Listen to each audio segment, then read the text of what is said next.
It's called You Live in Israel. But what do you like to write about? I like to write about whatever is not happening in my life. Usually people think that a writer writes about reality, his life. We have a lot of reality programs on TV now. So people expect that you will write about things that happen. But I like to write about the alternative lives that I don't live, the things that I didn't do, I can't do, I'm afraid of. The road not taken of my life is what I write about, and the road not taken of my country, and the road not taken of my friends. So if you read my books, you can understand what didn't happen in my life. Exactly. But you also take things from what happened in your life and you convert them to other things, like your words. It's a big ensalada, ¿sí?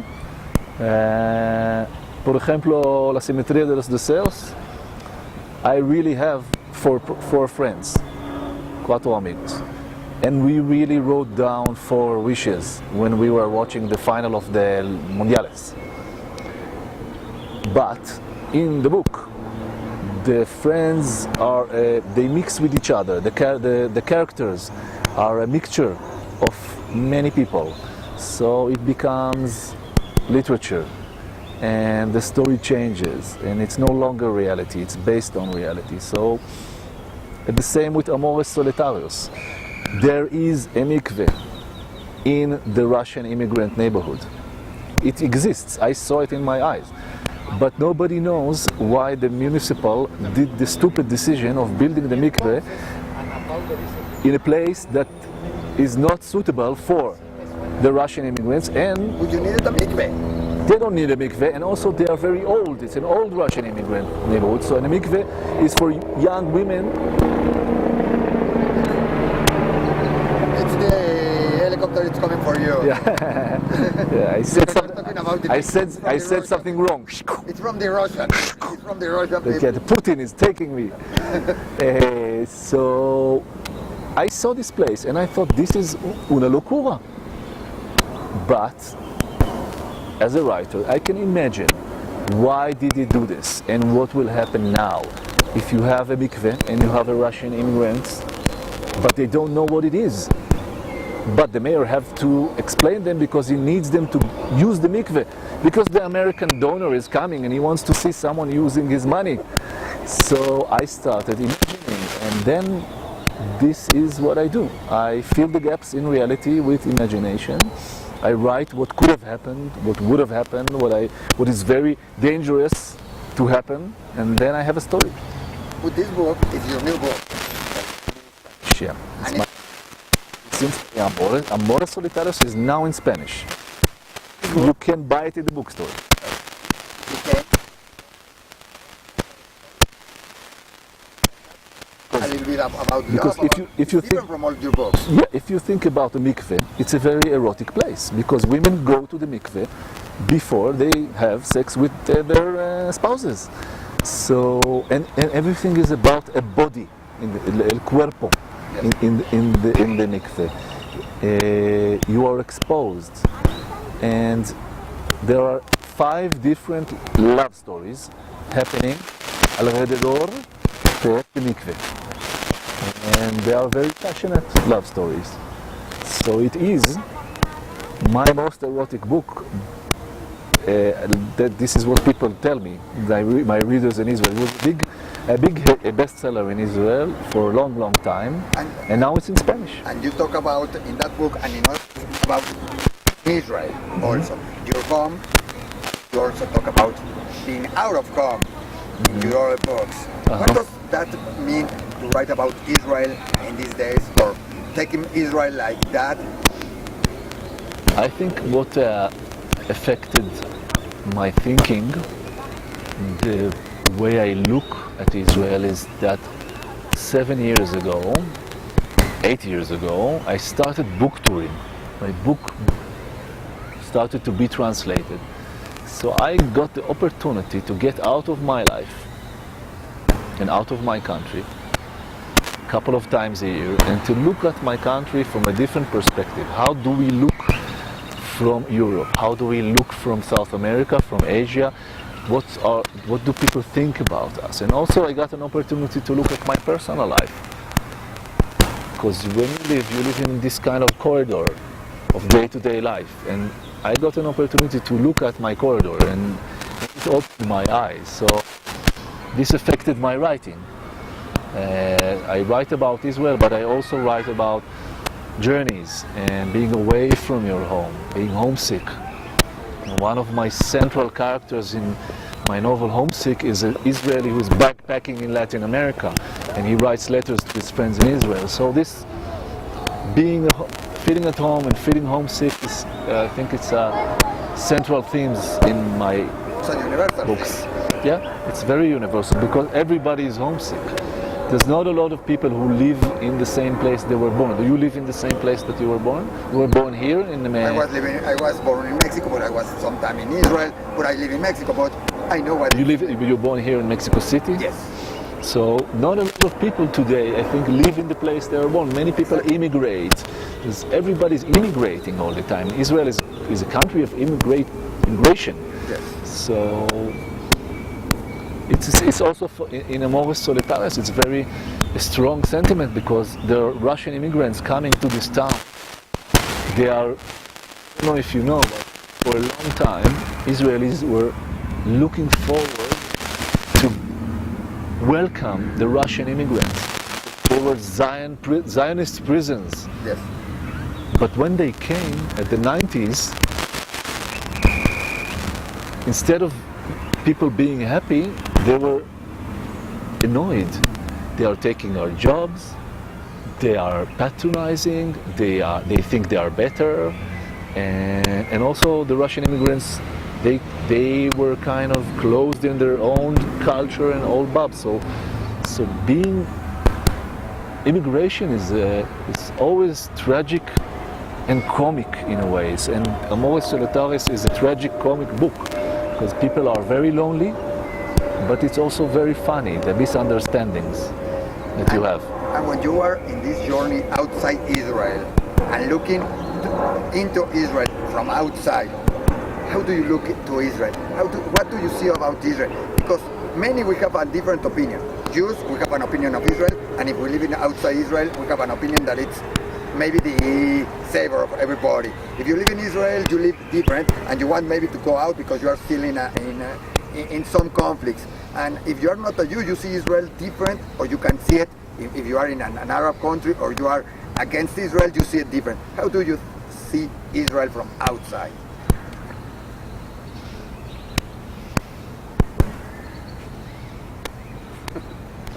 Creo que yo veo que es imposible en mi país y también que es muy agradable.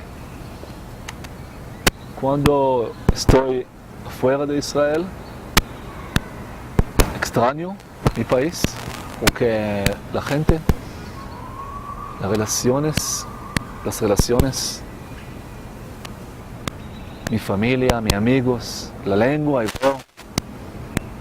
de mi madre, y también yo puedo ver que es una locura, la tensión, la violencia, la guerra. Siempre hay guerra en Israel. Es una situación imposible. Vivir con guerra que nunca para, que nunca termina, es imposible. Y cuando estoy afuera de Israel,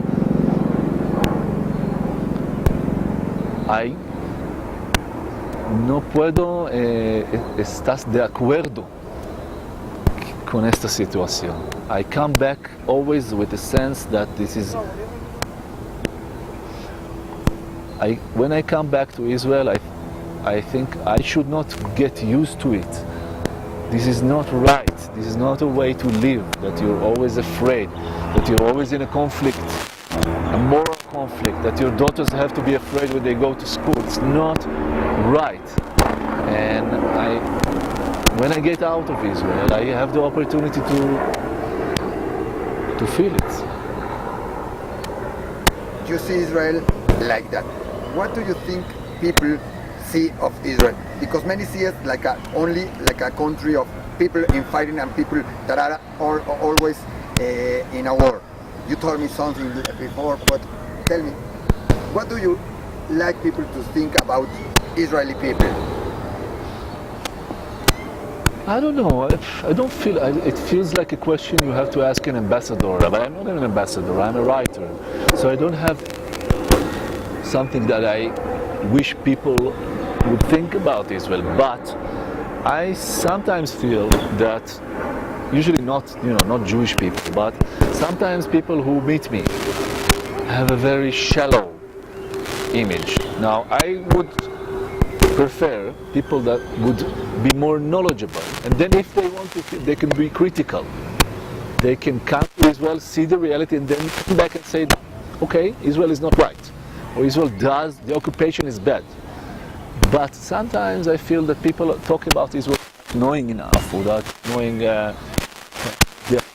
So I don't have, I'm very critical on my country. I don't like the current leadership we have in Israel. But when I hear someone in Germany, a journalist is asking me about what the IDF does, and the journalist doesn't even know what he's talking about, and what is the difference between Hamas and the Palestinian authorities in the West Bank. There's a huge difference between Muslim extremists and the secular leadership of the Palestinian in the West Bank. A huge difference. And this difference, I think, should cause a different approach from the Israeli side towards Islamic extremists in the Gaza Strip.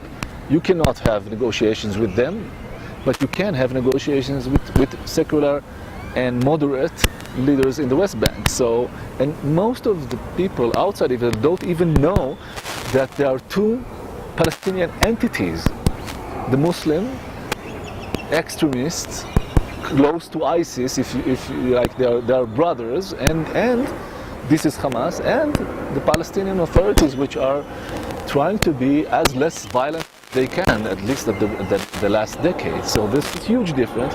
Most people don't even know that there's two entities. That's why you are also an ambassador, or maybe no, I don't. That ambassador. Why? Because people read up in your books about what's happening in Israel, what's happening in that part of the world, that there is a life there, that there are normal people. You have a book where you write about a Palestinian there. How was it to write about the Palestinians, to try to describe this situation? How do people take it? In Israel? Yes.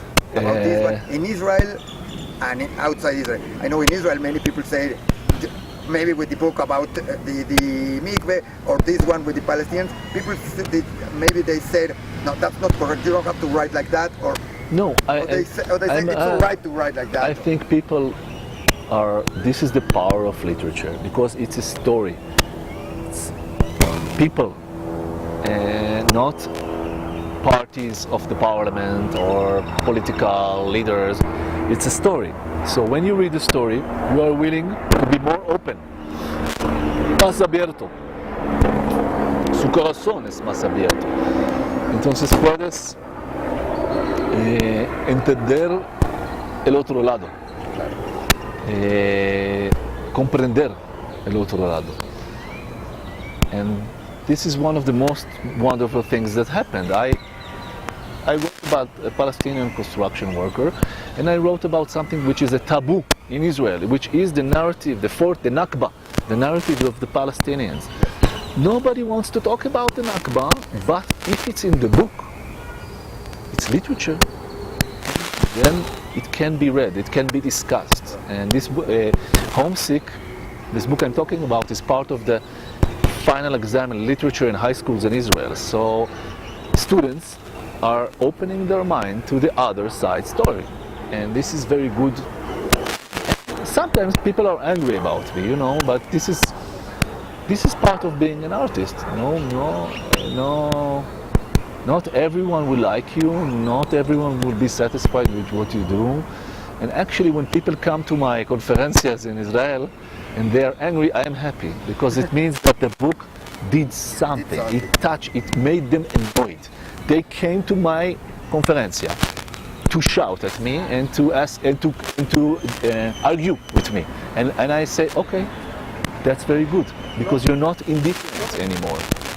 You feel something. That's better, because before you didn't feel anything. So now you feel, and now we can have a discussion. We can argue. And That's interesting, because your books are novels. They reflect reality. Is there any subject, anything you want to write and you haven't written about Israel or outside Israel that you would like to write, and you have it in your mind and say, I need to write about this and why? Yes, but I won't tell you. Oh, Escondido. we have to read it after this. Escondido. Mi próximo libro. Or we have to discover it. Yeah. You're already writing it? Thinking about it. All right. Which of your books are you going to recommend to the people in Mexico? Which one is the best one and why? We have two in Spanish, because you have to, it's in Spanish es mejor. Mi mejor lengua, aparte de hebreo, es Spanish. Entonces tenemos La simetría de los deseos, sobre amistad. With football and everything. Sobre amistad, sobre change life, and we have Amores solitarios, sobre amor erótico, mikve, judíos. I think they are both, I love both the books. I enjoyed writing them, both of these books. Sometimes I suffer when I write, but specifically those two books, La simetría de los deseos y Amores solitarios, I really enjoyed writing them. I was laughing, I was divertido. And your books are going to be in Spanish someday, because many people can read. You write in Hebrew, but they are also in English. English, French, Italian, German, Polish, Arabic. If someone writes, you have books in Arabic? One. أربع منازل بحنين, which is homesick. And how did they take the Arab public? It was supported by the Israeli lottery. It was a project of financing translation to Arabic, and I even got some responses from Arab readers around the world and in Israel, and it was very interesting. And what got the responses? Good, bad? Did they attack you? No. Is there somebody that has attacked you? No, usually I'm attacked from right-wing people in Israel, because I'm not supporting the government, and they know that. But no, I think my Arab readers were quite surprised that I chose to write about the Palestinian side of the story, or at least voicing it, not saying that it's the only side or that they are right, but just giving a space to the story. So I think they were surprised, and they were, I would say, interested, fascinated by it. Something else you would like to tell us, some message, something for the people? You are going to be at the field in Guadalajara, something you want to let people in Mexico? And to wait for your next books that are going to be in Spanish already translated, and what else? I'm really fascinated. I would really want, if our viewers, our readers, it's going to be in the newspaper and in the website. I love to get a letter in Spanish, letters in Spanish, emails, correo electrónico, from my Spanish from my Mexican readers, and telling me what do they think about Amores Solitarios. What is their opinion about it? Because it's a fascination, because you never know how it is read outside the country. All right. Okay? Thank you very much.